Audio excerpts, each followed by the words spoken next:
第68章陨落星岩。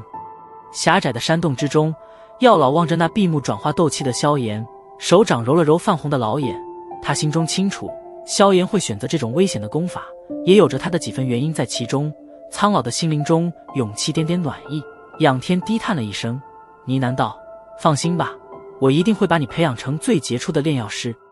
在突破斗者之后，所有人都具有了修炼功法的资格，而在修炼了功法之后，体内那无属性的乳白斗气就将会转化功法的属性斗气。第一次的斗气转化并不会需要太久的时间，所以仅仅2个小时之后，盘腿而坐的萧炎便是缓缓地睁开了眼眸。